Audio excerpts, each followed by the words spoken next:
Let's go to Eric the Midget. Wants to comment on several things, it says here. Eric, go ahead. Eric's back in a big way. Eric, all of a sudden, calling in on a regular basis. No, not a regular basis. I just wanted to comment because... By the way, my wife said she definitely would have said hello to Eric. Of course she would have. If he had presented himself at that concert that Chris Angel threw.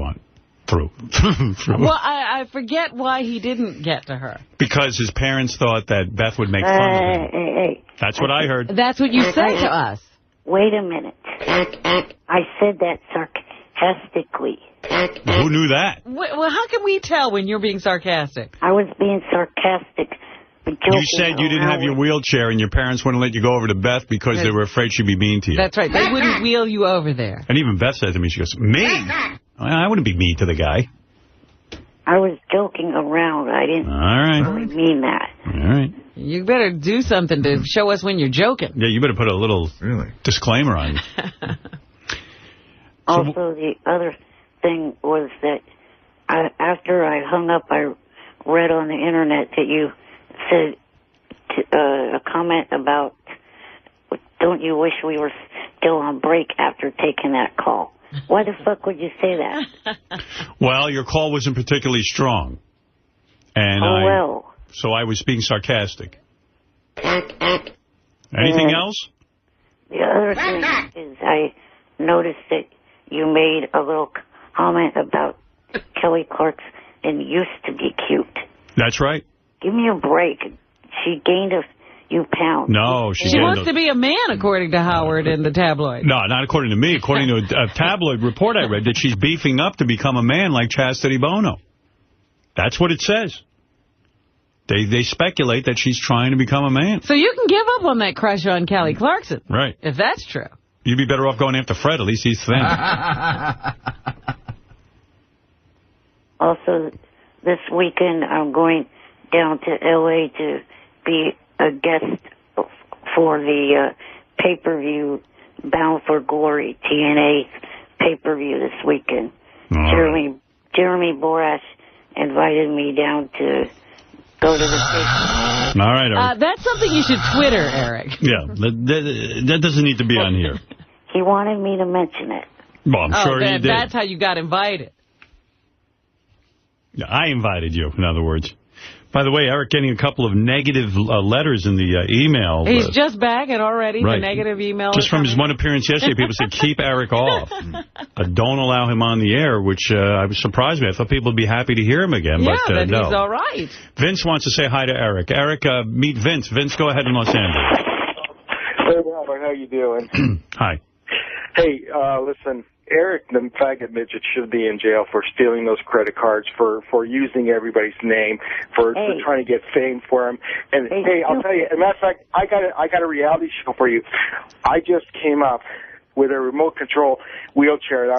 What I want to do is, you know that game Frogger? I want to put you in it and put you on. Hello? Hey, stupid, read the internet called Shaboody.com. Johnny did an interview where he admitted that credit card shit was a joke. Phone number beginning with the area code or enter your 9-digit account number. Hello? Hey, retard, you can't even work a phone. Vince, something's wrong with my phone. Yeah. You're cutting out, and Eric now claims that anything that went on with sales-related questions. Hey, Howard, I'm going to call you back on another phone. Oh, please. Okay. Eric, thank you very much. Going to call me back on another phone.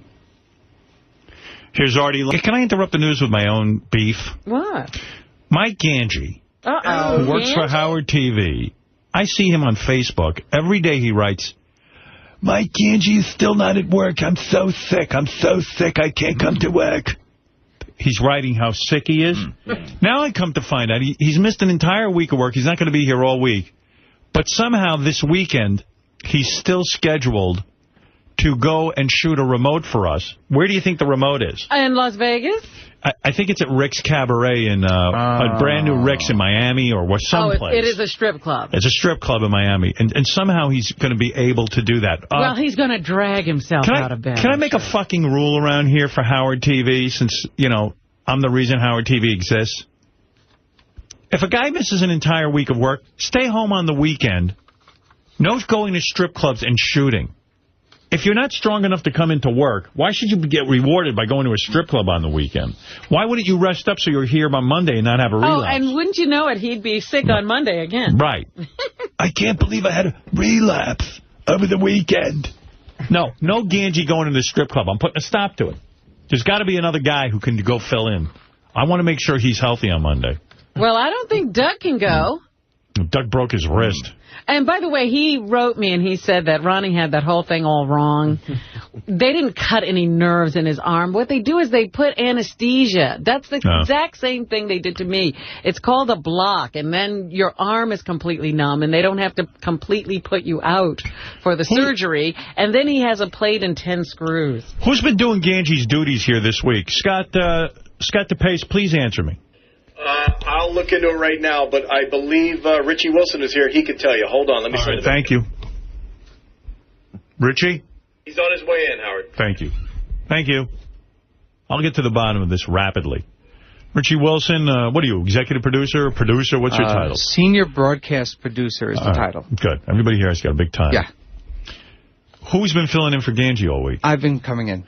You're going to the strip club this weekend. I don't think I can go this weekend because it's already set up for Gange with the plane ticket and everything. That's all right. We'll I think it can be You can work that out? I believe a plane ticket can be changed. Okay, we'll try. All right. Thank you. We'll try. We will I don't want Gange going. Done deal. Want you doing it. I want you handling the strip club this weekend. Done deal. Where is it, in Miami? Yes. Gange is healthy enough to go to Miami. I think he's back in work today. Oh, he's back at work today. Yes. I see. Yes, he'll be here. But shouldn't he rest over the weekend? You go to Miami and do it. I think you could handle it. Anybody who misses that much work. Yeah. I know he was laid up Monday and Tuesday. He said he's coming in this morning, and he'll be here tomorrow. He's not coming in. I don't think he's going to come in. He should be in the studio tomorrow, though. All right. Thank you. Thank you. Or just lie and say your name is Mike Gange. You make sure you go. What is this guy? Yeah. Do you think that's going to kill him? Yes. I would think he wants to go. It's like Letterman learning that he can't have a secret room anymore with the interns. It's killing him. Yes, Gange. You know what? I actually thank you. I'm so sick, I really don't want to go. Good. What's wrong with you? You've been sick a lot. I got a bad cold and it hasn't gone away, and I don't know So why would you go to Miami? Well, because it's been booked for like a month, and I've been trying to get better, like a mad fiend. So don't worry. My name is on this ticket, and I really don't want to go. I got your back, pal. Don't worry. I'll get Richie Wilson to do it. I'm sick, and I stayed home all weekend. Right. I didn't leave my apartment. I'd rather stay home. I'm sick. I don't want to go. I'm sure there's a million guys around here who would be willing to go do that shoot. The problem is there's not. Everybody you ask makes plans on the weekend, and they don't want to go away for a trip on the weekend. There isn't a single guy who doesn't want to go to Miami and work on a strip club this weekend. Yeah, like it's hard to get somebody to go. And you know, I don't even believe. Ronnie, do you believe what he's saying? There's no single guys on TV who want to go to Miami to a strip club? I don't know. I haven't really spoken to anybody because I spoke to Gange last night. Yeah. And he, just to see how he was because I knew he was supposed to go. And he said he was really sick, but the doctor filled him up with antibiotics, so he should be all right by then. And so, I mean, I'd rather stay home. I'm sick. I mean, I love Ronnie. Well, then somebody help him out. Story. But, I mean, I really... Dude, I didn't even start this shit. Don't blame it on me. No, I'm not. I'm saying, Ronnie, I don't want you to think that I don't want to hang out with you. I know. I understand. I mean... All right, Gange, I'm going to get someone to go instead of you. All right, I'll ask everybody around here and see if somebody will switch out with me. He doesn't want to go. All right, feel better. Sick, but I will. I'm in the office today. All right, feel better. Why are you coming in and infecting everybody? Well, because nobody here needs to be healthy. Because of all this swine flu stuff, I was actually trying to come in yesterday, and I was told not to come in. Yeah. Because I'm sick, but I mean, I got work to do. I don't know what to do. Like it says, nobody around here can do this. Well, I mean, some stuff they can, but it makes their day annoying. Brian Phelan says if he must, he'll go to Miami. How's that? He'll Yeah, he's going to force himself to go. Sacrifice himself. There you go. Yeah, then I'll try to get him to go. So there you go. Brian Phelan's going to force himself to go to the strip club in Miami and spend all weekend drinking and looking at strippers. Thank you. Do you not want me to come into the studio tomorrow? Because I was supposed to come in there tomorrow. Absolutely. You want him in? No, I don't want him in. Stay away. Staying home because I know you don't want me. All right, thank you. Get all right. So don't talk so much. It'll hurt your voice. Good. Tootsie's supposed to be good. That's the place Lawrence Taylor said he likes. Yeah, Tootsie's. That's where they're going. Tootsie's. Oh, is that where they're going? Yeah, he goes to Tootsie's. You know, there's some good shit going on. If it's good enough for LT, it's good enough for Brian Phelan. Yeah, right. I think LT has dinner there every night. All right, so Gange, feel better. Gange wrote me a very nice note about my anniversary. Did he? Yes, it was my anniversary over the weekend. And what did he write? Happy anniversary, he wrote. Oh, that's a very nice note. To me, that's very sweet. Take what I can get around here. To the point. Yeah. What else do you have, Rob? Hey, how you doing there, Howard? All right. How bad do you want to get booked on Letterman? I mean, this would be a ratings bonanza. I don't know. I mean, like, I would come on if he... Yeah, but why would you want to do that for Dave? Yeah. He's got his own ratings bonanza now. I'd rather he come over here and be interviewed by me, which will never happen, but I would rather And where's Vinny? How come he's hiding? I mean, he's always the first to call you up when Dave's ratings are low. You know what? Hey, speaking of this... Thanks, Bobo. Speaking of this Letterman thing, so as soon as I hear about this, I was in Vegas, and I was like, well, I want to see... I had to go out to dinner or whatever, so I wasn't going to see the Letterman show that night. So I said, I know, I'll go on YouTube. I finally, I never go on YouTube. I go on YouTube. Right. Go on YouTube. I couldn't find, the next day, could not find a clip of Letterman anywhere to do anything to do with this apology. I put in Letterman apology. I put in David Letterman plus apology. Nothing found. Blackmail.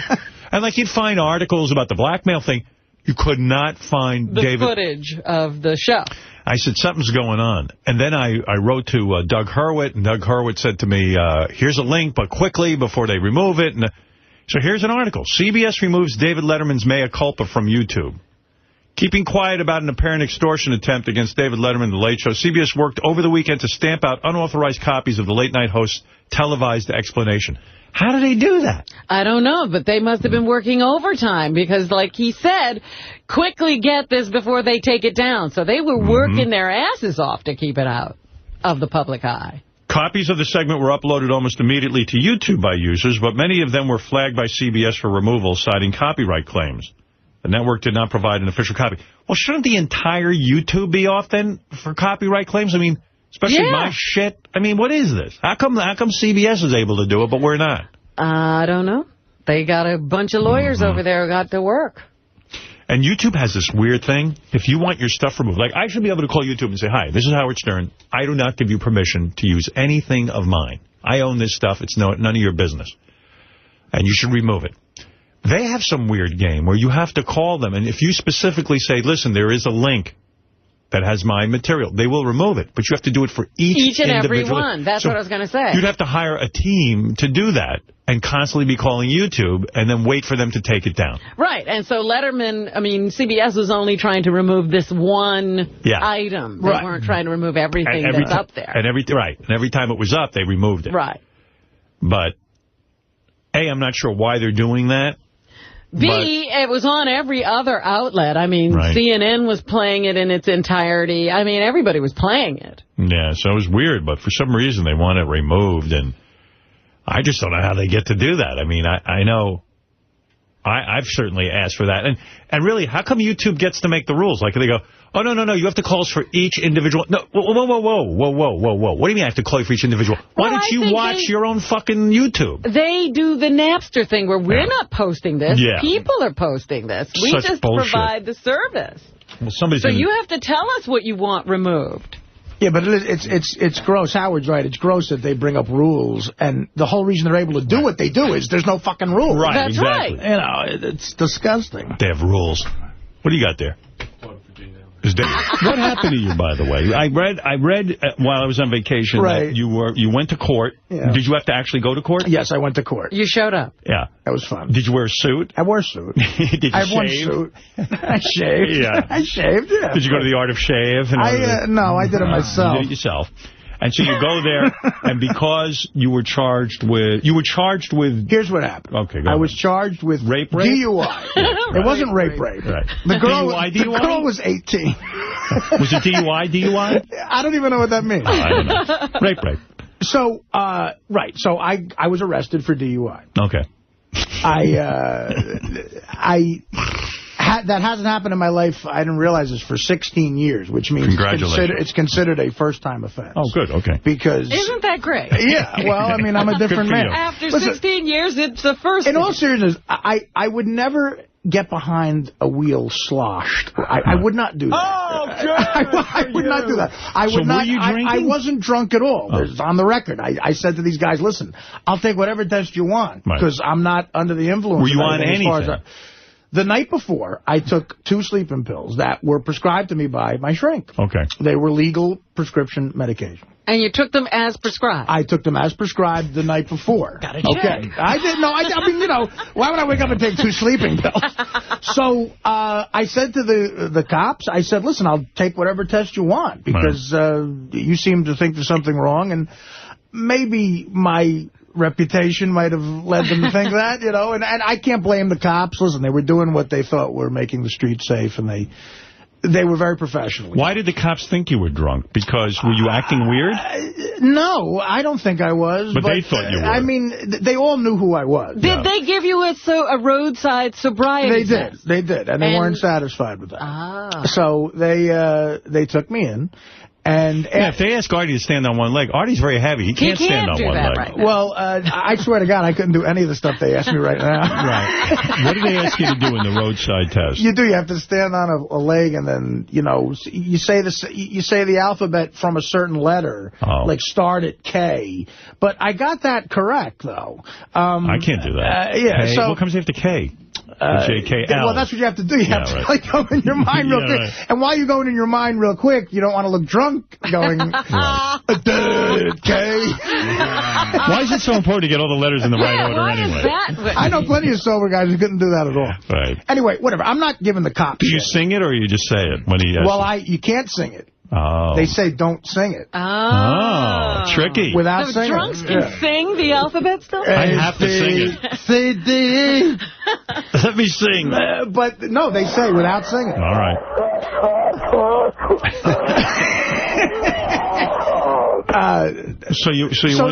And again, I'm not giving the cops any shit. They did what they thought was right, and they were very professional, but they all clearly knew who I was. Did the cops have to be in the court with you? I have a bit of a reputation. When you went to court? No. The arresting officer didn't have to be there? Because it wasn't a trial. This was just like a plea. So I went to the station with them, and they said, are you willing to take a breathalyzer test? I said, absolutely. You know, I hadn't had a drink in a long time. So he said, okay. They gave me the breathalyzer test. It was 0.0. They just thought you were acting odd. And they said, well, you could almost see, I think... Point. I think knowing who I was, they were hoping it'd be like an 8.7 or something. Right. And you could see at that point they didn't really know what to do. Now, my lawyer told me that in most cases they would have just let the person go. Right.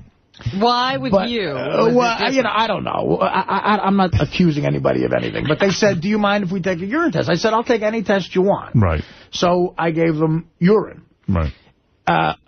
Because I took the pills the night before, it was in my urine. Now, I could have smoked weed 40 days before, and that would still be in the urine. You know? Right. So the lawyer said to me, look, I called the lawyer, and he said to me, look, with just a urine test, it's going to get thrown out of court. This happens all the time. The prosecutor didn't want to throw it out of court. Right. I don't know whatever his reasons were. He wanted to have a full trial. And... he indicated maybe he might want to read from my book at the trial. Oh, geez. Well, I mean, I don't know. But my lawyer said, look, none of that's admissible if they try to do that, you know. Right. He didn't tell me anything, you know. Right. But, again, the prosecutor's trying to make the streets safe. So I give him a lot of credit for whatever he was doing. But he had his own plan.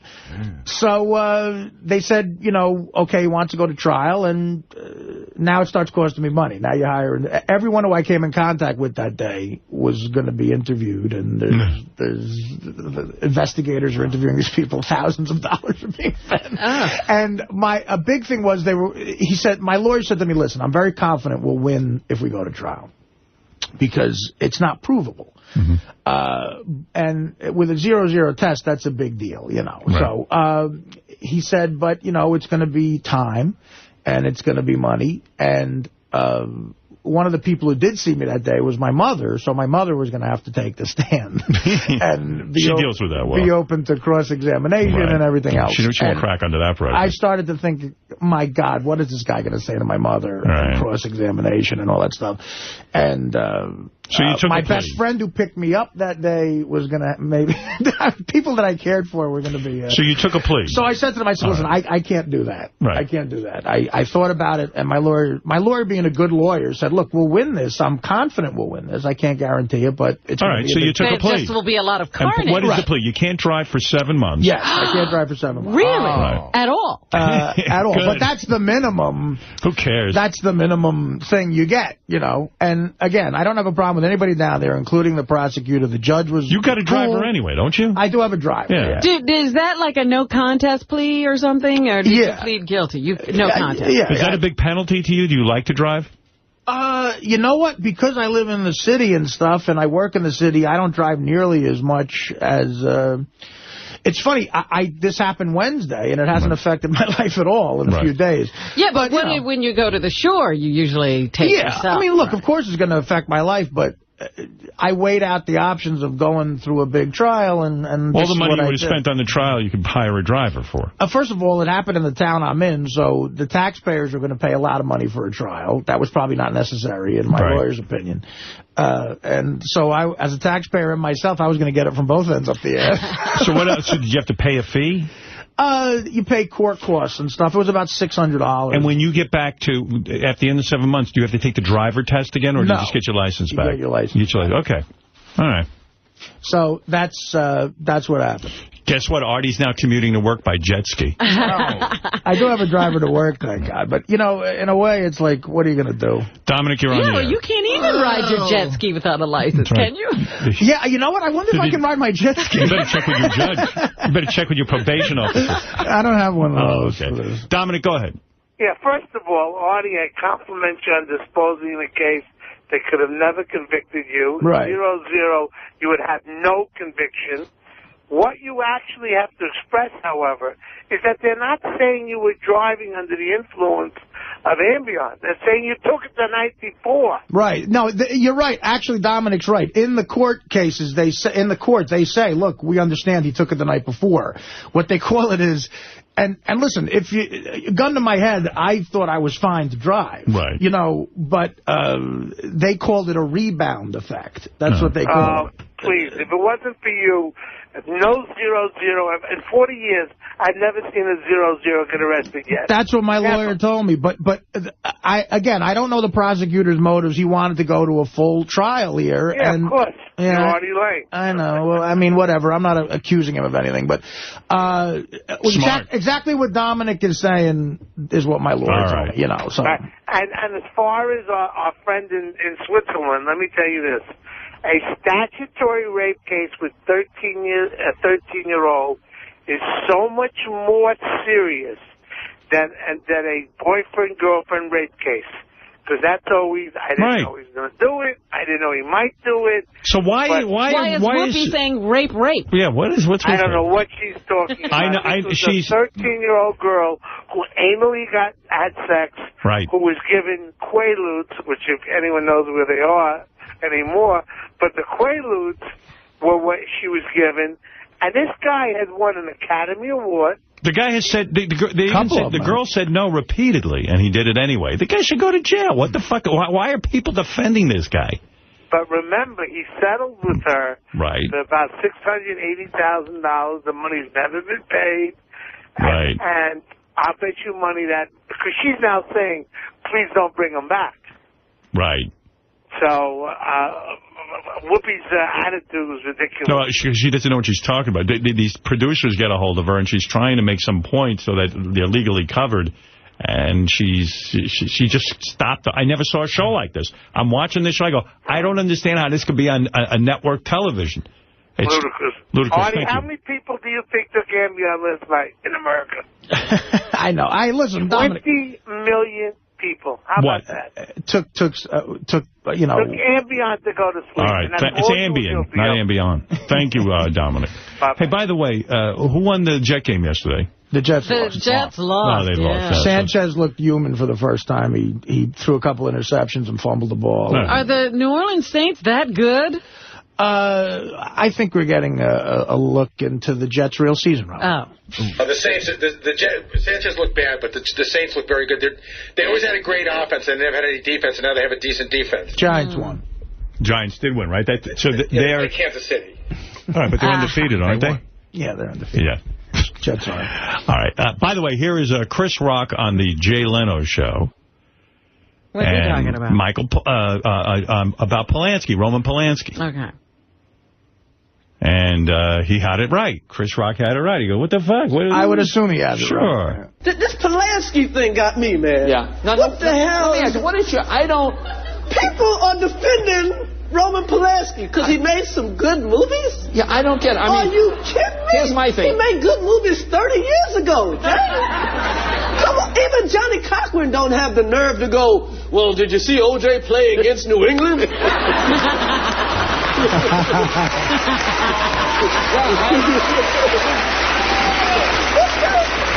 on, man. She's 13. 13. I know. I seen some hot 16-year-olds that look 18. Right. 17 that look 18. 13 is 13. Nobody gets away with having sex with a 13-year-old. Only person that can have sex with a 13-year-old is that pilot, Scully. He can do it. That's Scully, you know, because he landed the plane in the water, but only once. Right. Like, Scully, don't let that happen again. 13? Yeah. I mean, come on. Rape. It's rape. Exactly. Rape's number 2. Okay, it's murder. Right. Then rape. Right. Exactly. It's number 2.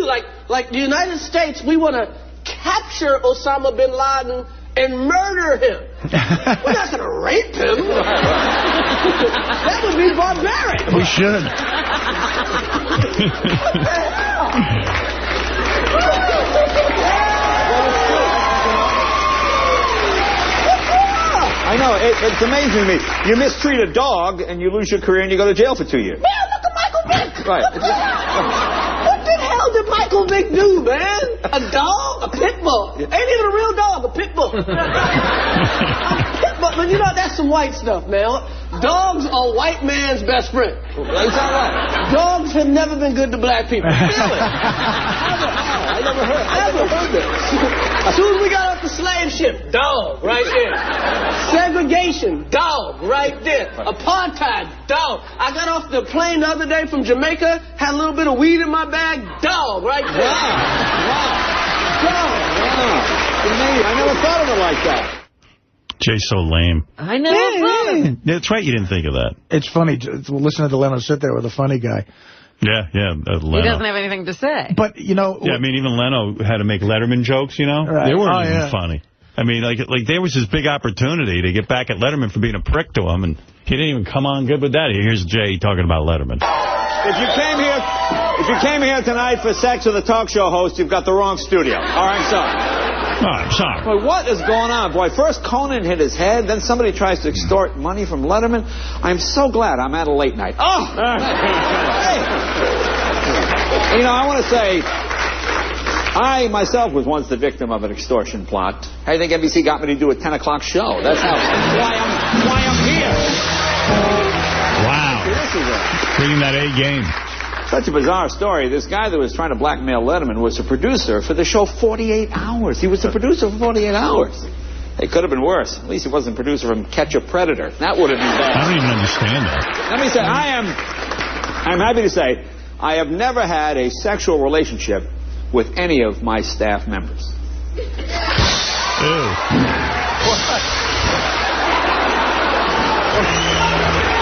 What happened? Oh, the drummer walked out. She's a woman. Sounds like he's fucking the drummer. Yeah. I think the joke implied that he was fucking the woman. Yeah. Fucking the female drummer. Was it a female drummer? Yes, female drummer. Maybe it was a male drummer. Oh, it was a male drummer. Who knows? All right. Jimmy Fallon mentioned the Letterman thing in passing. He had a funny line. There's a new book out called Why Women Have Sex that has a list of 237 reasons why women have sex. And Letterman knows the top 10. Imus commented on Letterman. I guess Imus is going around because he's going to be on the Fox Business Network. Doing a little publicity? Yeah. Says he likes me, he doesn't like Letterman. I'm always interested in your take on things that are going on. Sure. And today on your radio show, and you've been sort of pounding this David Letterman thing. What did you think of that, and how long this has been going on, and him revealing the extortion on his show? Well, my wife woke me up at around 12:30 to tell me. I always thought he was a creep anyway, so. Like Stern, I like Stern. I mean, I know he... Now, why did he bring me up? Yeah, why is he thinking about you at a time when he's asked about David Letterman? I think he was probably trying to draw the parallel that Howard Stern was the guy you'd think would be I'm just trying to guess what's in Imus's head. Why he brought me up, I don't know. Yeah, because the guy didn't ask about you. You weren't a topic of discussion. Just Imus is senile. You like Howard Stern? Yeah, I think he's funny. He's a nice guy. So, I mean, he says hideous things about me, but whatever. But you guys get along now? I ran into him on the street. We shook hands, said hi. He's a nice guy. And he's not a creep. Letterman's a creep, so. Why is he a creep? It's just a creep. He's an angry, mean-spirited jerk. And the stuff he said about Sarah Palin's kid, I mean, I'm not a big Sarah Palin fan, but I also don't believe in bludgeoning her children, you know. I mean, he's a punk, so. And... sounds to me like Letterman won't have him on. That's what I'm thinking, because I'm like, who? Yeah, you care about the Sarah Palin kid joke? It was a joke. Yeah, come on. Since when would since when would Imus be offended by that? You know what I mean? Imus is like the biggest prick on the planet. Yeah, I mean, he took down a whole basketball team. Right. To treat, I mean, he's got a kid, he's got a wife. Fundamentally, if you're married, I believe, or you have some sort of commitment, you should honor that. Now, I know I'm not stupid. I know people don't. But that's what I do, and that's what I think people should do. So to treat it in a frivolous manner, I thought was, I mean, he may be shell-shocked, too, so. Plus it looks... But do you think anything happens to him, or do you think he just stays on the air and there's no retribution or professional punishment? Should there be? Oh, well, no. I mean, I don't know. Now, to me, he's got to work that out himself. I mean, But you don't think his bosses will say, all right, enough is enough? Believe me, his bosses... What enough is enough? What has he done? He didn't do anything illegal. But, you know, they're acting like there's been a string of David Letterman debacles, and aren't they fed up with him? Well, I worked at CBS. They make you watch a film. Human resources. I mean, you're not supposed to have sex with the staff, whether you're married or not. So something got lost in the translation. And this is just the beginning of this, you know. So we can see a number of bits to come on this. No, from us? No. Yes. Oh, no, I don't think it's any ongoing thing with us. Why would we want to revel in the agony of someone? Oh, God forbid. Anyway, there you go. Imus saying I'm a good guy and Letterman is. I don't know how I got worked into that conversation, but somehow I was on his mind. I guess, you know, he was saying, like as you said, people think Howard's a creep, but he's not a creep. David Letterman's a creep. Yeah, everyone, if you were to think of media people, if the front page of the paper was Howard Stern's having sex with his interns, everyone would go, yeah, what else is new? You know, that wouldn't even make the headlines. Right. But the fact of the matter is I wouldn't even allow that. Just wouldn't go down. While we were away, Robin... BBM'd me, texted me, if you will. Yeah. That she was on her way to the Jeopardy studios. That's why I was carrying on about these rehearsals you want to do. I knew it would be over before you could ever rehearse them. So what happened? You can't say? I can't disclose. Can you believe this? So I text Robin, right, and I go, how'd you do on Jeopardy? She goes, oh, I can't tell you. It's a secret because I'm not allowed to... I go... They make you sign papers. You can't say anything. So I read this text, and I go, you know what, Robin, if Robin said to me, listen, here's how I did, but don't say anything, I would be like... Well, that's a lot to text. You're not going to tell me? I could tell you, but again, I'm typing. Do I want to type everything out? I'm like, no, I can't tell you. I certainly would tell you off the air, but I can't talk about it. I get the feeling she probably won. And I like that Jeopardy is such a big secret. Like well, you know, they are trying to build suspense in these shows. Yeah, please. Who'd you play against? Can you say that? They said that on the news before I even left, that it was Jane Kaczmarek.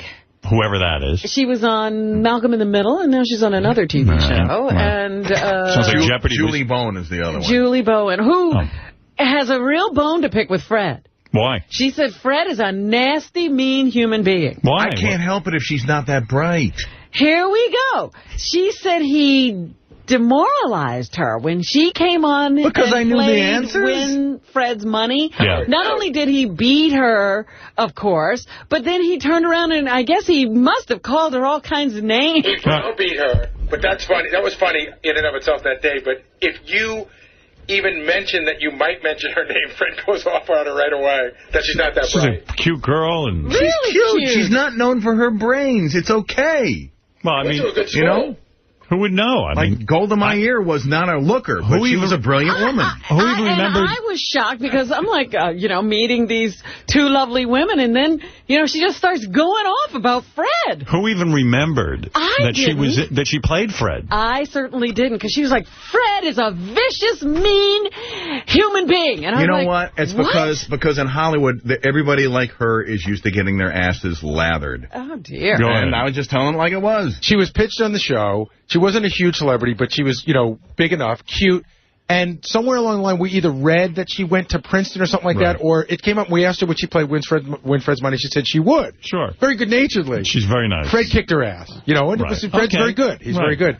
But he did start browbeating her afterwards, which was very funny. And I got the impression that it was sort of Fred, 30% comedy, 70% breaking her balls. I was kidding around. He was kidding around, but then it just kept going on and on. You could see, the more upset she got, the more Fred broke her balls. She's still upset about it. Yeah, I could understand. By the way, speaking of Fred, did you hear about this, Fred? Greg Fitzsimmons interviewed Jimmy Kimmel, and Jimmy was talking about you? Yeah. No, what Did happened? you hear about that at all? No. Did I rape somebody? No, not that you raped anybody, but here, it wasn't rape. Let me see if I can find it. Where is that, guys? They got so many gosh darn things here. It's making me nuts. Just quickly, where is Jimmy Kimmel talking about Fred? There's 50,000 things here. GB2, All right. GB2. What? Gary Page 2 in light blue. Oh. Jeez, that was just, yeah. So many You just didn't know the color. All right, here we go. Artie Lang, Robin, or Fred? Rank them. Artie #1. Tough. This is a tough one. Corners of his mouth just went down. Eyes went up. I'm going to say Robin, and I'm going to say then Fred. Wow. Although, I like all of them. Shocker. Yes, but I feel like when you said that about Robin, there was a little white guilt, and there was a little bit of politics being played into it. Oh, no, not at all. It's really about Fred more than anything, because there have been a couple of occasions where Fred has... Fred, for some reason, is the dictionary on that show. Yeah.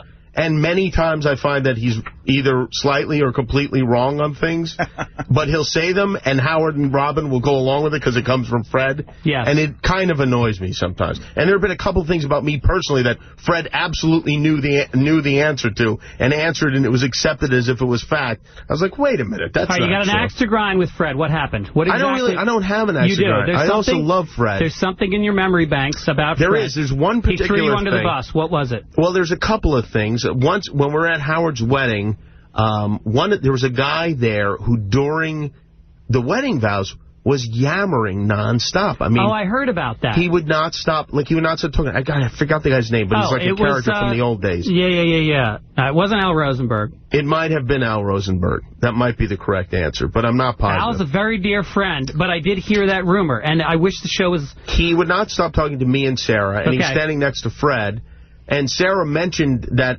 he was doing it on the show, and Fred totally, he's like, no, he was. I was like, wait a minute. Yes, I was right there. Okay. You were right there. And he kind of, denied that it happened. But it definitely happened. We're trying to hear the wedding happen, and this guy's talking, which, whatever, big deal. But it did happen.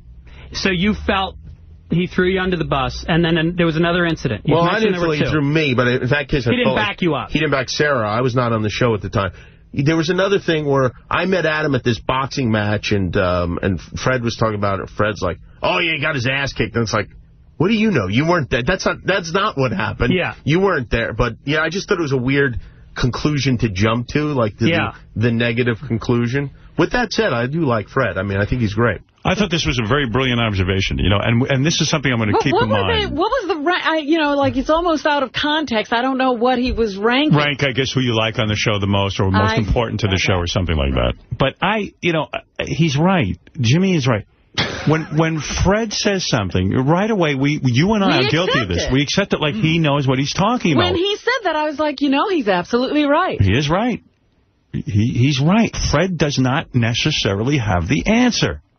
We can't just accept him as an authority. But I have admitted when I have it wrong.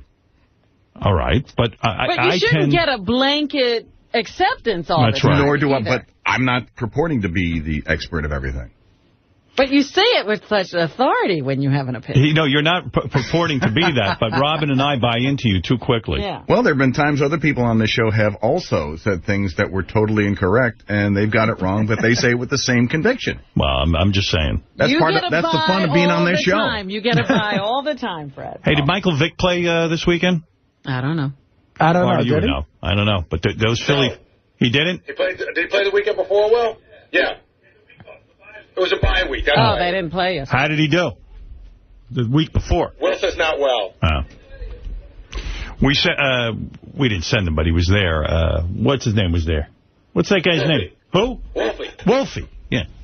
Wolfie went down to the Philadelphia game the week before. And it was Michael Vick was all set to play, and a lot of dudes there are willing to forgive Michael Vick. Philly fans are like thrilled he's there. So here's a couple of those interviews. Do you think Michael Vick's involvement in dogfighting was a big deal? No. Because, look, some of our older politicians, George Wallace and all of them cats, George Washington, Thomas Jefferson, they used to fight chickens and dogs. That was their entertainment back in the day. He made a mistake, let the guy play, because he will take the Eagles. See? It's all about where the Eagles go, not what Vick did. Yeah. Everyone's defending him. To the Super Bowl one day. Do you think Michael Vick should be a role model for kids? Sure. Everybody make a mistake every day. He made a mistake. He paid his dues. Let him play. Would you let Michael Vick take care of your dog? Yes, I will. As a matter of fact, I don't own a dog, but I used to own dogs. But he could take care of my dog. Does it bother you that an Eagles quarterback is a convicted dog killer? No. Look at half of these people out here anyway. They sit up here and pretend to be the animals' friends. We talking about the SPCA. They talking about it's humane. They not going to feed all them dogs. If nobody adopt them, they kill them. What you call them in some Asian countries, they eat dogs. That's their food. Because I was overseas, I was in the service, and they call it kagogi. That's dog. I was eating it, and they say, what's that you're eating? I say, what's that I'm eating? Kagogi. I say, what is it? Dog, dog, dog. Did it taste like chicken? It tasted good. Until after I found out what it was, but I finished it off. I paid my money for it. What do you think would happen if a white NFL quarterback would be convicted of dogfighting? Yeah, brush it under the table. Well, there you go. You see a lot of guys who are supporting Michael Vick. Kagogi. Kagogi, yeah. Well, we do that with a lot of food. Like, we don't say, hey, we're eating a pig. We say we're having bacon. I didn't know what you call dog. Now I know what to look for. Kadogi. Kadogi. I'm going to name my doggy Kadogi. Kadogi. Hey, Kadogi, what are you doing here? Just remind that dog that he could be food. I love how the guy is saying something that happened in the 1700s makes it right. Well, slavery was... some presidents had some slaves. Yeah, exactly. That guy sounded like he was ready to stomp on a dog. I tell you, man, that's football fans. They just want a guy. But, the Eagles have a good quarterback. But he didn't do well when he played, huh? I assume he only played a little bit. Right. Do you think what Michael Vick did was really that bad? No, I do not. Why? Because it's a 5-state ring right now where Dawes was fighting it, and since Vick's been in prison. Do you think Michael Vick should be a role model for kids? No, I don't think so for as that concerned. If Michael Vick was found guilty of abusing dogs again, then would you mind if he played football? No, I wouldn't mind then. Would you let Michael Vick take care of your dog? Yes, I would. Yeah, he gonna feed him and he gonna treat him right. And now, why would anybody say, "Yeah, I'd let Michael Vick take care of my dog"? Well, why would you do that? Those Philly fans, they want Michael Vick, and they are not willing to say they won't care. He's creepy. It's a shame Roman Polanski can't throw a football. That's right. He do his time. Charles Manson was a good quarterback. You see this TV show that's going to come out? I can't wait for it. Steven Seagal is having his own reality show. Did you know that for the last 20 years, Steven Seagal has been a cop? What? What? That's right. A real police officer? Like, you know how Shaq is a cop? Yeah. Same deal. Really? And he arrested people? So now in this promo, he's got a gun to some guy. He's got some guy on the ground. He's, going to shoot the guy in the fucking head. He's Steven Seagal. And he's a cop, but it's a reality show. He goes around. It's like Officer Elvis. So what is, they're going to just have he's going to be patrolling in a car and he'll just get into some cop things? Yeah. Ladies and gentlemen, please pull over the car. If we had a camera on Officer Elvis, it would have been a #1 rated show. Yeah. Now it's Steven Seagal. So instead of pretending to be a cop in the movies, he's now a real cop. And he's going to go around making, arrests and everything. Can I say I've been critical of reality TV in the past? But I am going to watch every... Of course you are. I can't fucking wait to see him as a cop. Know, it's funny and by the way, he's really fat now. That's what I was going to say. I just saw him in one of his more recent films, and he hardly looks like Steven Seagal. JD, you should tape that promo. He's like, I'm Steven Seagal, and I'm a cop. Like, shut up. I didn't see that. You're kidding me. I missed that one. What channel is that going to be on? I don't know. Ronnie was telling me about it. I got lost in the Letterman story. Yeah, that's all I saw. It's more important than the Letterman story. What channel is that on? A&E. And so he's been a real cop for 20 years? That's what it said. He would just take time off to do movies? And he's wearing this uniform. He looks like he's one of those square badge cops, Yeah. It's so funny. He has this guy on the ground in the promo, and he looks like he can't get up. That's what I was going to say. How does he get up? He's got the guy on the ground. It's great. I can't wait. It's supposed to be coming on in December sometime. So he's wearing a uniform, right? Yeah, regular cop uniform. I don't know what town it's in or whatever. Yeah, what force he's on. I don't know. He's on every force. How many pounds overweight is he? Oh, he's like all blown up. Like it looks like I don't know. He looks like somebody pumped air into him or something. Yeah, could he actually pass a physical to be a cop? I don't know. No, I doubt it. I want to see him arrest a crackhead and with a gun to the crackhead's head go, I just read the greatest screenplay. I want to, hey, by the way, I don't know if you know this, Doug Goodstein, who is the executive producer of Howard TV, broke his wrist in a softball game. I heard this. I don't know the exact What details. a joke that was. Yeah, but what a great story this is. You want to tell it or you want me to? Whatever. You tell it. Yeah, so they were playing Rick's Cabaret Girls. Oh, my God. Like strippers. Like girls who, when they put on their glove, they didn't know which hand to put it on. Right. Or when they went to swing the bat, they were holding the bat with one hand and trying to swing it. So you're saying this was a crucial game? Yeah, it was a very crucial game. And so Doug gets a hit, okay? Yeah. And he's running from... Or somebody gets hit, and the girl actually caught the ball. Doug was on first base, and he's running from first base to second base, and he hits the dirt like he's playing in the major leagues. He slides. Slides, like unbelievable, head first. Head first slide. There's a big cloud of dirt and everything. Dirt. He gets up, and his hand is hanging straight down, and his wrist is all blown up in the air, and he goes, I think I broke my wrist. Wow. Yeah, he doesn't crack a He's trying to expression. impress the girls? Yeah, if the girls weren't there, he would have been crying. Oh, dude, it was so funny. But you tell me about the like Robin had a whole operation with a plate and this and that. Listen to this, is crazy. What did they do to Doug? He went in for some kind of surgery where they went in through his armpit and, cut the nerves or something. Ooh. What?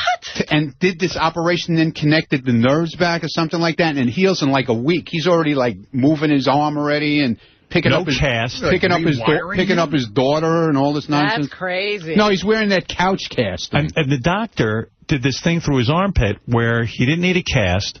Within days, his wrist is fully usable. Whoa. Well, supposedly what they did was... No metal plate, nothing like what Robin had?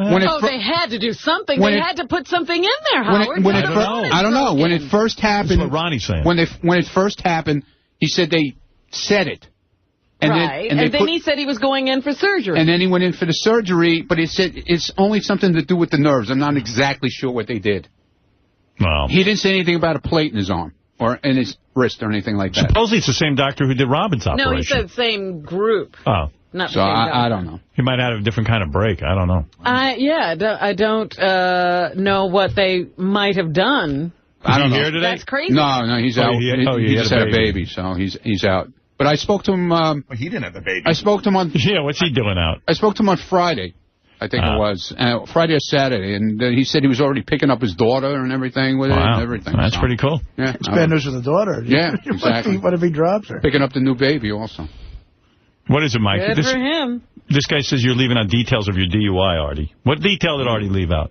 There's a couple of things he left out, Howard. First off, there was a witness that was following behind him from when he picked up the stuff at the pharmacy, and she was just about to call 911 because he apparently was weaving back and forth so badly, and then the accident happened.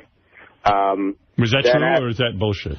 I don't know, because we never went to trial. But, I mean, again, that has nothing to do with, I don't know. He had 0.0. I don't remember driving that erratically, but even if I was, it wasn't due to being fucked up. I mean, you know. Because you're a shitty driver. Yeah, he's a bad driver. Well, I mean, I've never been accused of being a good driver. There's other things. When the officers first got there to the scene, he was staggering around a bit. That's why they ran him through his psychophysical test.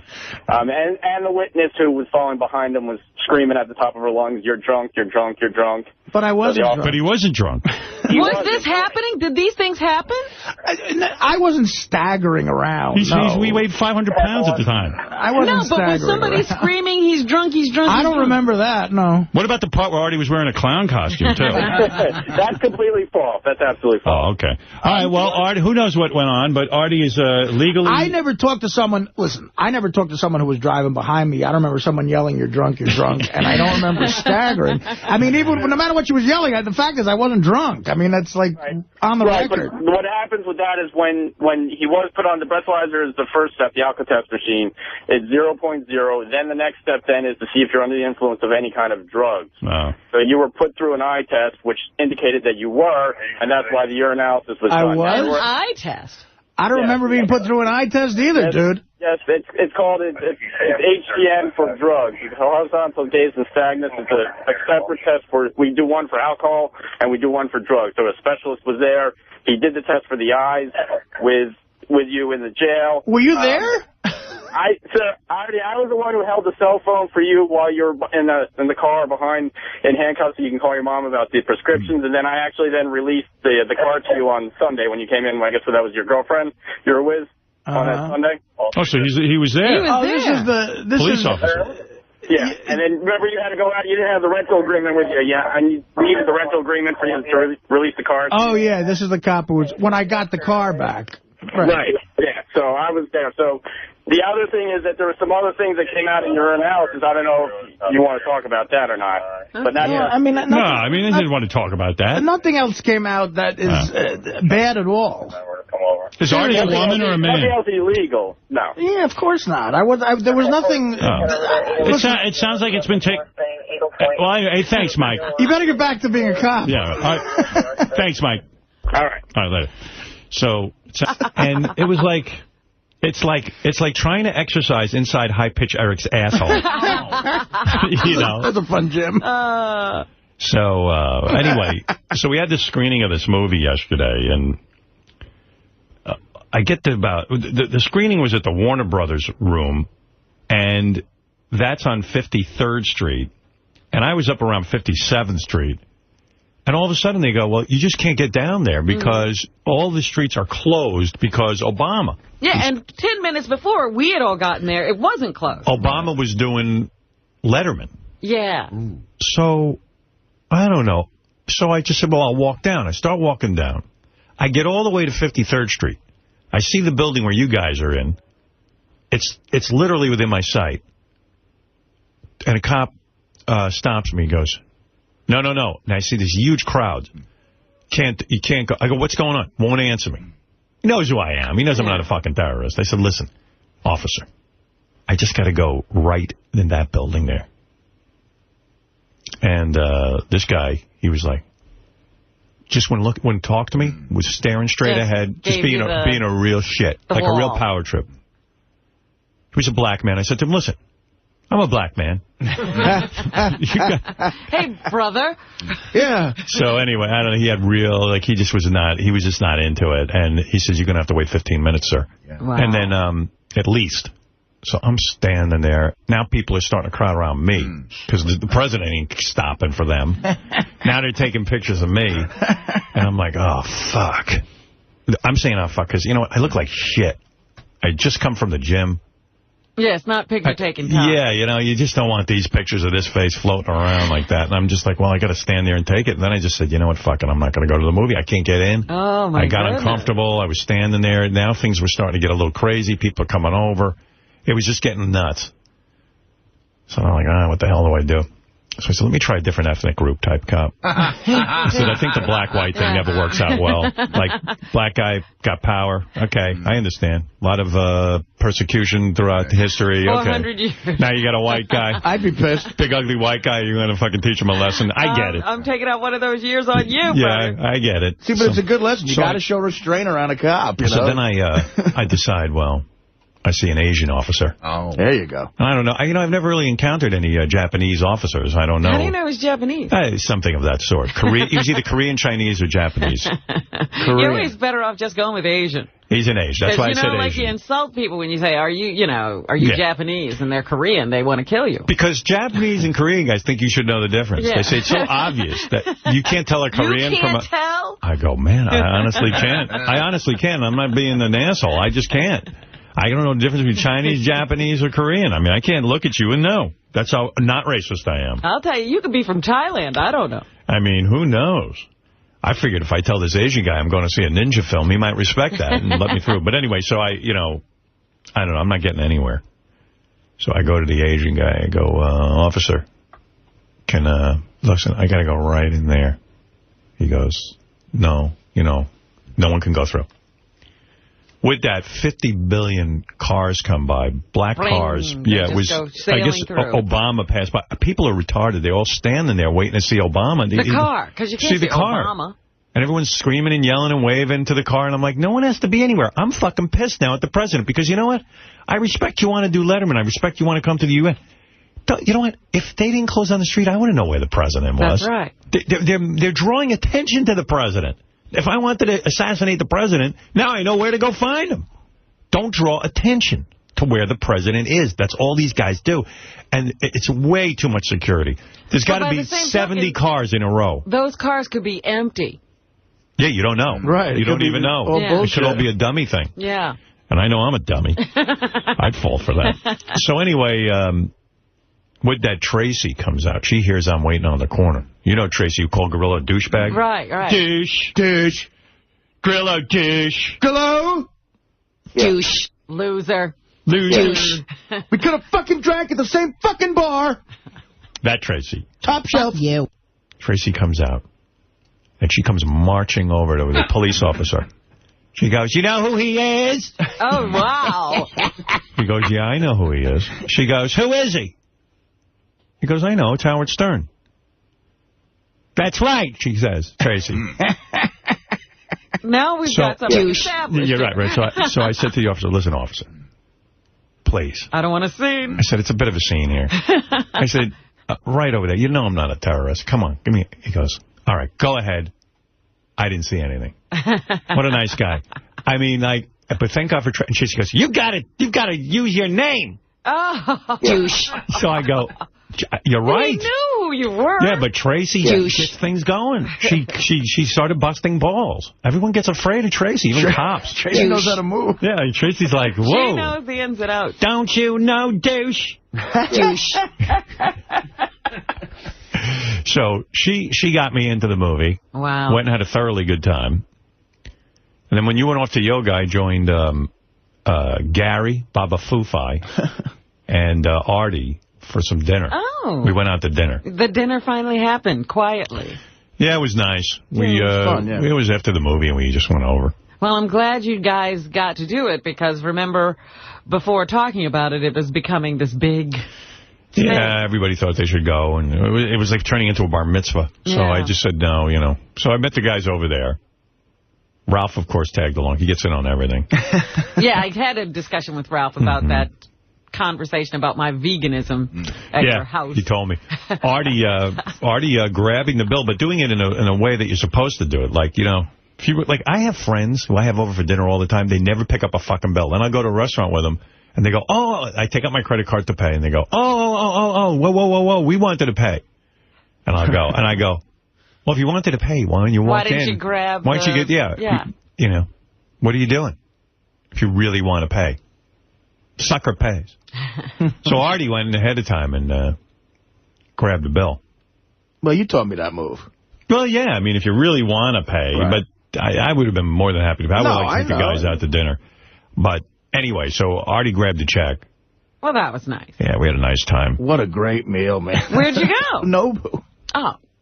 Well, of course you had a great meal. Great. You didn't even see the girl sitting behind you, Artie. That girl was smoking hot. There was a bunch of hot chicks in there, but I didn't want to distract you. At one point I was going to say, hey, guys, I told Gary to take a look at her. And Gary was looking at the wrong girl. He goes, that blonde is... I go, not the blonde. Is that what you were talking about? I noticed you guys whispering. Yeah. I think there must be a hot broad behind. I go, not the blonde. Look at this brunette. She's on a date. She's sitting and holding hands with this guy. Was she? Oh, yeah. Because I looked at the guy, and the guy didn't match the girl. Did you see that? Yeah, I did. And meanwhile, she was like checking our table out a lot. Oh, she was looking at you, definitely. She wasn't looking at our tables. I know. When I got up to leave. I had my back.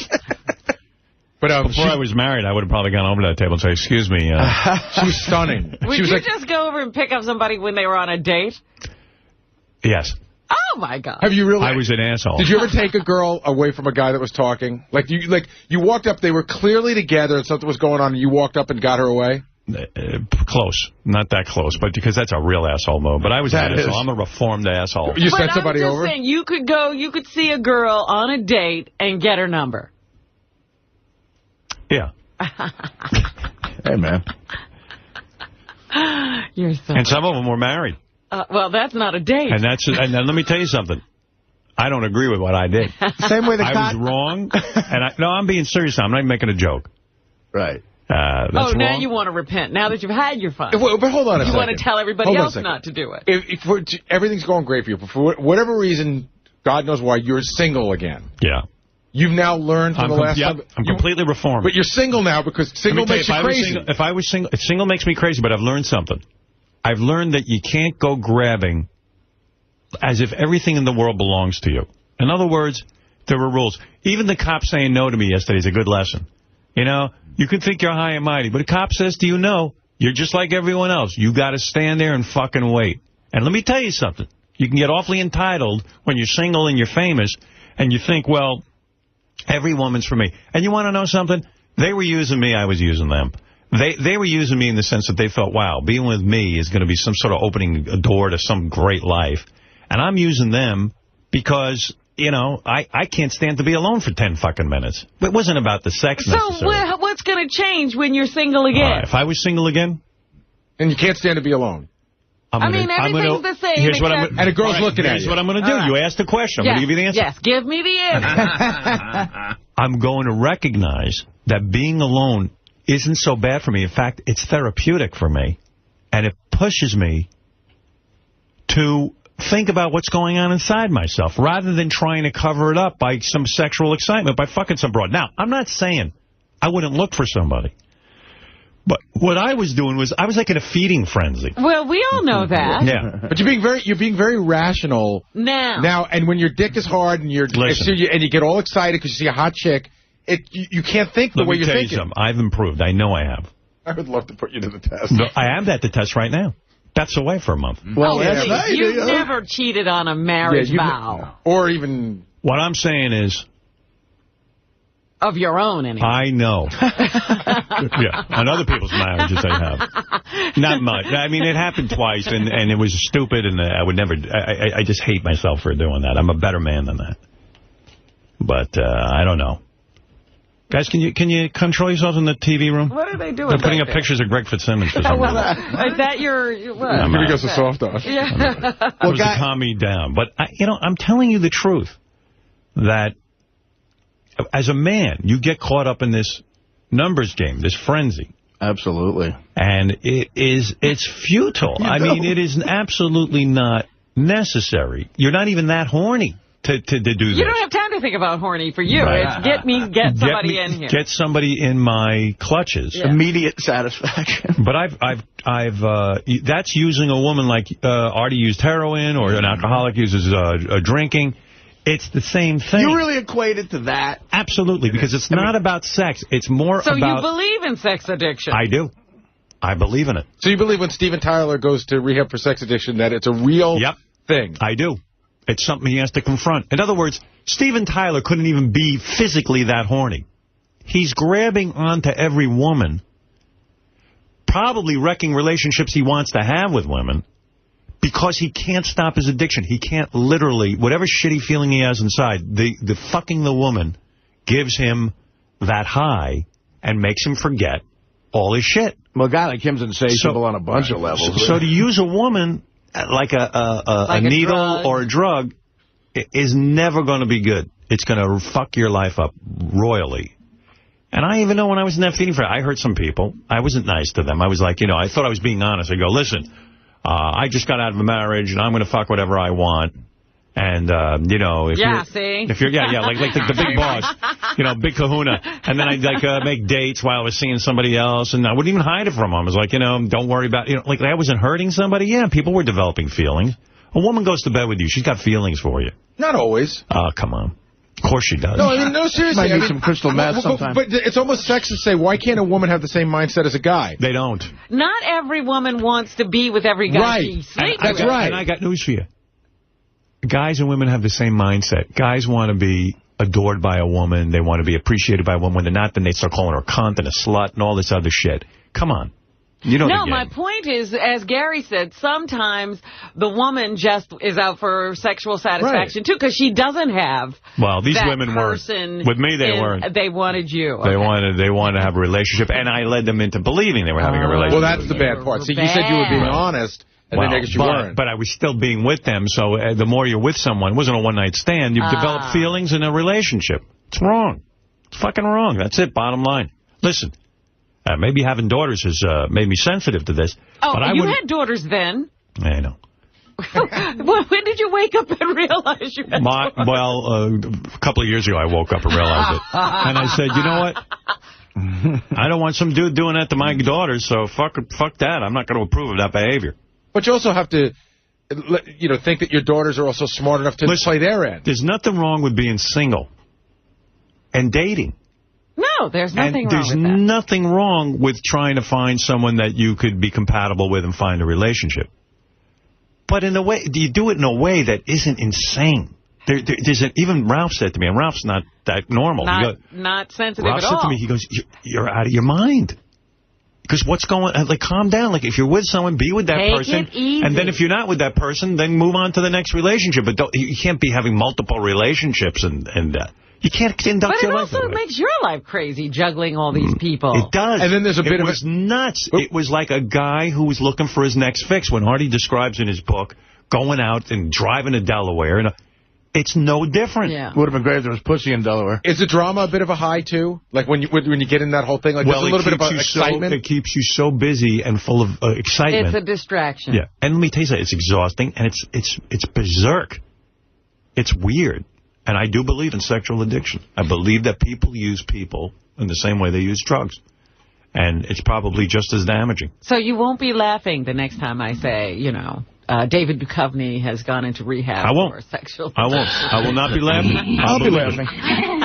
Well, that's a perfect example of a guy. You know, listen, sometimes you got to be honest, too. Sometimes... You've just been at the fucking party too long, and you can get bored. No.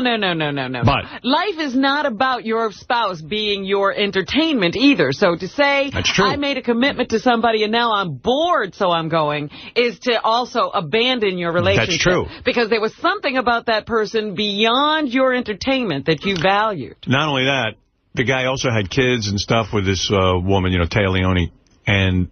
He wanted to be with her, but he was wrecking that whole scene. Right. He was hurting her. He needed help with it. So I don't know. You know, listen. You know me. I like banging a woman as much as the next guy. Probably too much. But you can fuck your whole life up. You know, because what you're talking about is what he opted for. He said, look, I have a valuable relationship with this woman. Yeah, so he wants to keep it. That is of great value to me beyond just having sex with a lot of different women. And so he decided to do something about it. Don't say there's, you know, he chose that it wasn't at the party too long. By the way, that girl yesterday who was Miss Howard TV, well, I was thinking about her last night, what she was saying. Really? Well, she's going to, when you come home from work, she's going to blow you and stick her finger up your ass. She wanted to be a personal sex toy, yeah. By the way, even that's an illusion. No girl's going to stay doing that. How long is that going to last? In the first month, maybe, at the most. She imagines that life is going to be like that always, and she's not even going to want it once the month is up. No, believe me, that ain't going to last either. Right. So right after you get the La Balonic shoes, or whatever you call them. Louboutin. Louboutin. So anyway, we saw this movie yesterday, Ninja Assassin. Big recommendation on that one. Hey, kudos. We liked it. To the Wachowski brothers. That's who made that movie? Yeah. The Matrix guys? Yeah. Those are the guys who made The Matrix. Yeah. Right. You know, guys are funny, real quick. Like, I didn't see the hot chick sitting behind me, but the whispering thing, when we were leaving, Ralph went up to me and said, I was talking about something else. He just interrupted me and goes, look to your left. Oh, you see, now, I didn't even tell Ralph to look to his left because I was like, I don't want to distract. We were having a men's night out. I didn't want to get distracted but I was checking the chick out the whole time because it was so fascinating watching her on her date. And this was a different chick, though. We left, and as we were leaving, Ralph came up to me. I was talking to him about something. I went, look to your left. I looked up. It was a beautiful girl. I mean, there's a lot of hot chicks there, but now I'm pissed I didn't see the chick behind me. Right. That would have been awkward. Commit her to memory. I was going to say something to you, then I went, oh, he's going to turn around. We're all going to be focused on that. Exactly. It's going to be like, you ever go over someone's house and they have a fireplace and you start staring at the fireplace instead of talking? Like, we would have been staring at the chick all night, so. 2 feet from her. Yeah. You know, we already watched one movie. I didn't need another one. I didn't need a double feature. So. It says this was directed by a James McTeague. Yeah, James McTeague.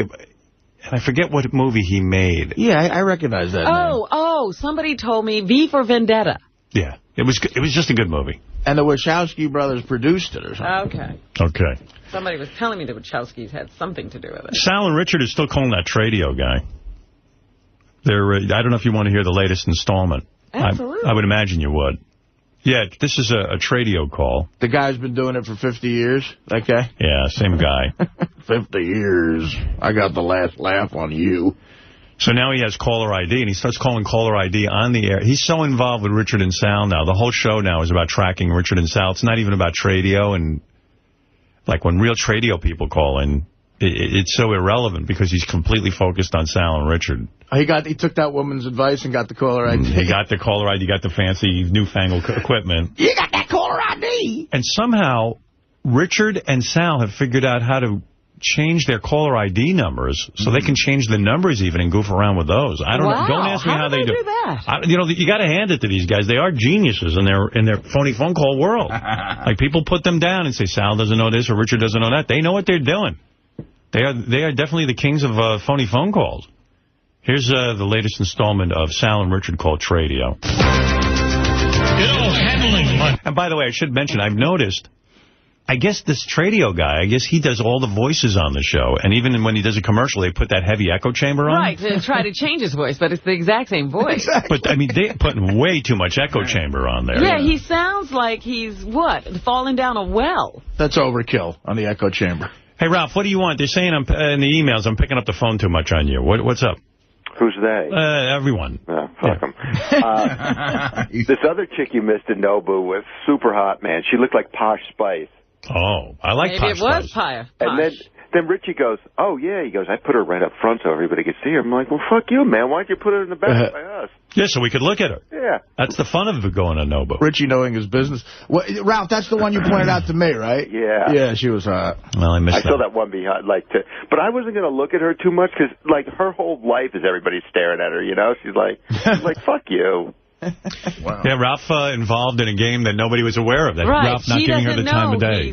He's dissing her. Yeah. But meanwhile, he was looking at her. Well, I checked her out when I went to the bathroom, but I wasn't going to. You talk about the one over Artie's shoulder? Yeah. Not the blonde. No, the one who was by the window. On the date. Yeah. Yeah. Yeah. Yeah. And if you told Artie that he'd turn around, she'd have all this attention. Right. You're right. Well, I look like a complete fat slob because you guys are looking at chicks. I'm shoveling food in. Yeah, that artichoke salad didn't stand a chance. Oh, God, you ordered some stuff last night. Howard ordered some stuff, and, man, that was amazing. Well, what is it, Ralph? Artie got the bento box when you were gone, and he lost his mind. Well, it's weird, too, because I was aware of the chick, too, and I said, I don't want to give it the satisfaction of looking at her. So, I pretend I was talking to the guys.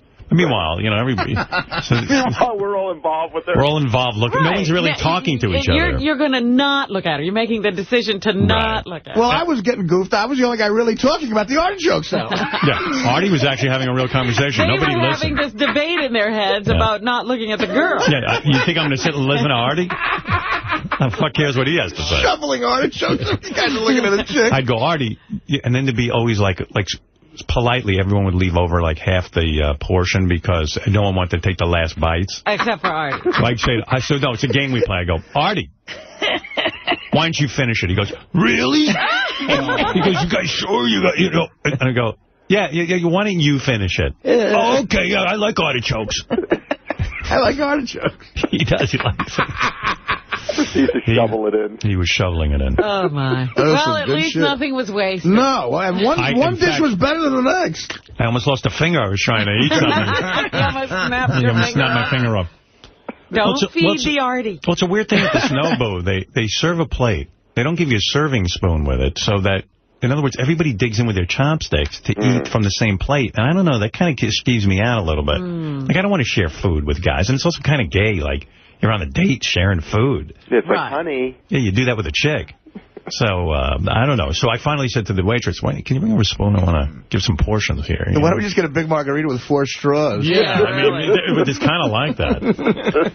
All right, thank you, Ralph. Right. All right. No more calls from him today. Anyway, so I noticed with Tradio, some of the things about the show. So because it's the same guy reading the commercials, when he does his live commercials, he does echo. But the echo is like, hey, how you doing, everybody?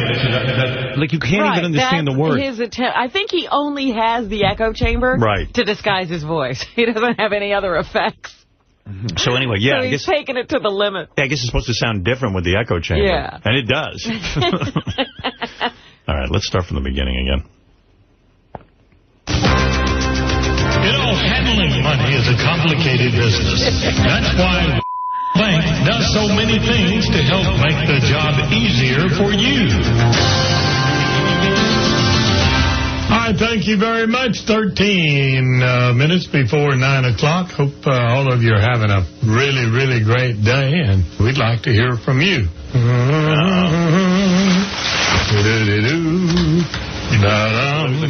Swap Shop, good morning. Hi, Jack. How are you this morning? Oh, I'm here. Jack was actually my husband's name, God rest his soul. Died in 43. His full name was Jack Off. Now he's dialing. Well, let's see what I'm doing. The last number that called this line was 666-666-6666. Oh, no! To call this number. All right, okay. Yeah, I may do that several times through the program, and if I do, just call back. And I'll, you know, what I'm doing, we've had this here, plenty of people, and I'm checking to get the last number that calls from the last 2 days. And it's pretty cool. They had the sixth sign of Satan. Wow. And this is a religious show. The number of the beast. The number of the beast was used. Maiden. Number of the beast. Wait a second, that's the number of the beast. That's the number of the beast. I told you, I'm fighting the beast. Beelzebub just called me. Kill them all. Embarrass anybody or cut anybody short, but I am up to something today. All right, and we'll just see what's going on. You know what I mean? Swap Shop, good morning. Good morning. I hope I'm doing this right. Somebody told me if I needed a job that I could call your radio station. Go ahead. You're on, ma'am. Go ahead. I'm looking for a job. I do housekeeping. My phone number is 744. Okay. Thank you very much. Thank you. Have a good day. You too. Bye-bye. Swap Shop, good morning. Good morning. Yes. Oh, yeah, lady, before calling for a job, I have a job for a rim job. Or a blow job. Before calling for a job, I have a job for a job. Or a blow. So he's doing his The last number that called this line was 969-969-6969. 69. Well, I don't know. That is so sick. And doesn't identify themselves. Idiots. Knew they were going to start. Got to call the phone company or somebody. And I don't know how numbers can be found. So I got to call them, see what I can do about that. That one that called a minute ago is sick. You know, somebody that's foolish, dumb, stupid. Can't do much about them. Swap shop. Hello, Chuck. How are you? See, that's that idiot again. Swap shop, good morning. Good morning, Jack. Each time that person calls, jot down your note, the time that he's calling in. Well, I tell you, I mean, these are sick people. Well, they are. I've been doing this for years, and this is, we've had a few pranks, but this is really ridiculous. Well, there's Christians, and that's... I know, but hey, beyond. But hey, it's not your fault. I'm trying to cut it off, Have a great day. Thank you, ma'am. Bye-bye. Mm-hmm. So we'll write the time next time that jerk calls, and then I'll write it down, and we'll try that, the time, write the time down. Swap shop. Well, didn't quite make it. All right, getting some help on this filthy talk, filthy mouth, and so we'll try that. I'm gonna write the time, and people just don't have any backbone or nothing. Swap shop, good morning. Yeah, Swap shop. Yeah, I'm interested in the rim job I got. Oh, the time on that one was 9:38 a.m. So I got something to go by. Swap shop. Yeah, they're hello. Available, the rim job? Okay. And that would be 9:43 a.m. What's the temperature? See what can be done.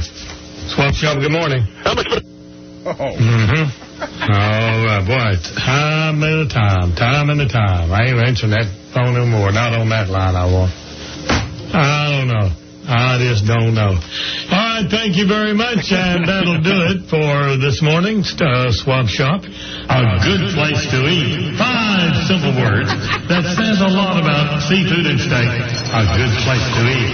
A good place to get the best seafood. They got to get a new guy to do the live reads on the commercials. No, that's a one-man shop, I think. They got to get somebody in there to...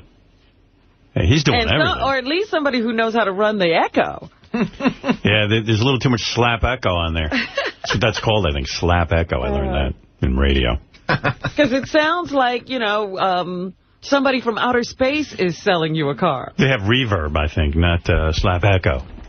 Slap echo is like what they use at those oldie stations. Right. But they don't sound like they have much of a budget over there. You got to get food. That's right. But it's more like you got to get food. And you can almost not hear him. Yeah. There's so much echo. Like Harry. Pretty amazing. I don't know. I don't understand what he's doing. You want to buy a car? You want to buy a car? Maybe I should do my commercials like that. Definitely. You know what I'm saying? I like it. This is the new technique. Yeah, maybe it should just be... This is what radio's supposed to sound like. This is the time of year when beer drinkers everywhere are celebrating Oktoberfest, and that's why I recommend Vick's beer. The Vick's beer is so good. That's right. And now, because of German Oktoberfest, you're going to have Vick's beer Oktoberfest. 7-Eleven.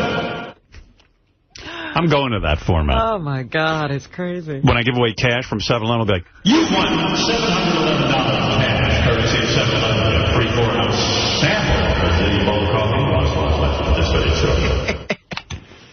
What do you think? I like it. It's pretty good. I think it's the wave of the future. It's pretty good technique. But like what Harry Harrison used to do, that slap echo? Yeah. Yeah. Yeah. I think so. I heard some engineers say slap echo. Oh, really? It's not plate reverb? Oh, maybe that's it. Plate reverb, I think, is slap echo. I don't know. There were terms being used that I thought were important for me to learn being in radio, and turns out I don't even know what I'm talking about.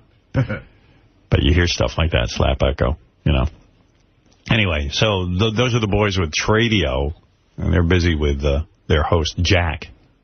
Jack is pretty much fed up. He's now jotting down times. Like, I don't know what these times are going to do. I don't know, but he's up to something. Those guys have to all learn to get along. That's the problem with radio shows where you rely on phone calls. You are allowed to call in and call about anything. Right. Halloween is coming up. Butch Patrick, who played Eddie Munster, has a Halloween song. It's not new. I think it's been around for a while. Have you ever heard it? No. It's weird because he goes,